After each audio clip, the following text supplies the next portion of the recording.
All right, my next no-sew project with one of the squares from the Gnomes for Christmas quilt panel, which is a flannel brought to you by Riley Blake Designs, is I'm going to put it on this glass block with lights in it. I have chosen the design where the little gnome is wrapped up in lights, and it says there's no such thing as too many lights.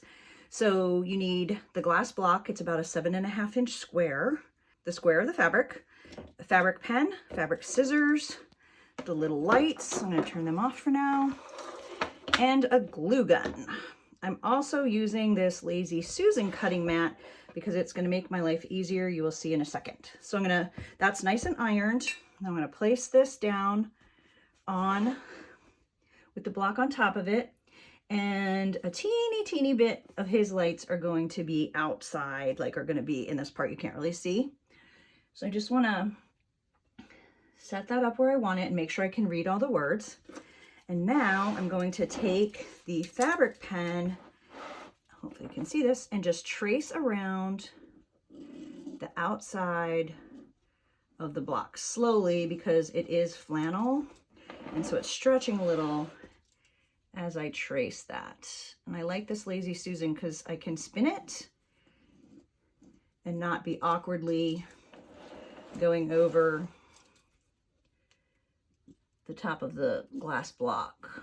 So you want to do it as close to the edge as possible.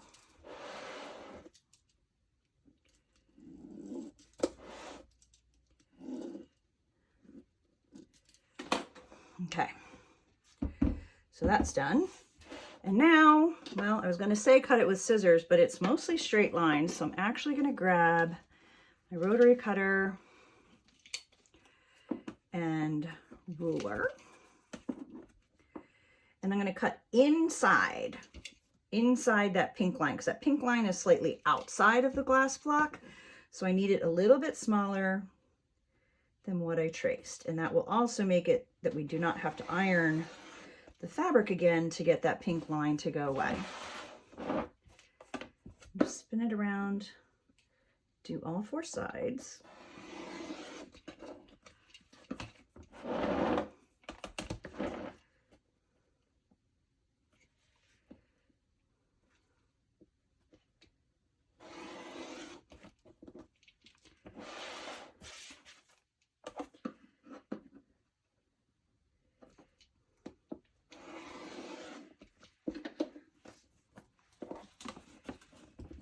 Okay, now I'm going to,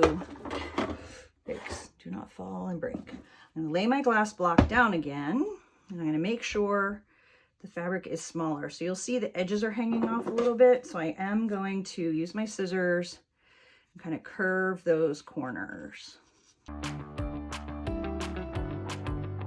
Okay, it's still a little bit big. I'm going to trim a little bit off this side.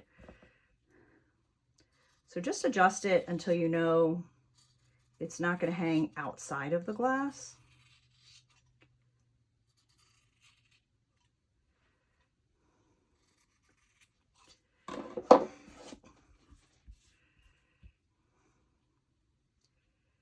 Okay, now I'm going to just triple check. I'm going to lay this down and put the glass on top of it, making sure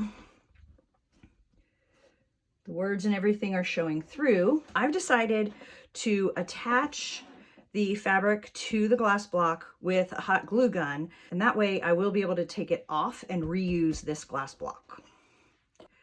But what I'm going to do is I'm just going to place it down, and I'm going to run a bead of glue along the top edge, and then I'm going to put my fabric down, press that down.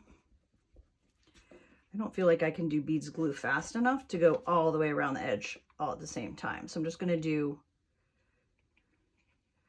each side at once.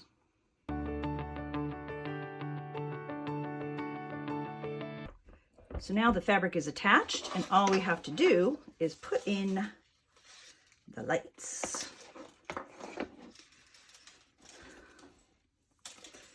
I just bought this, you know, at a local craft store. They're little LED lights with a battery pack. And I got them all tangled. Okay, we're just gonna put them in, see what happens, and not try and over control the lights.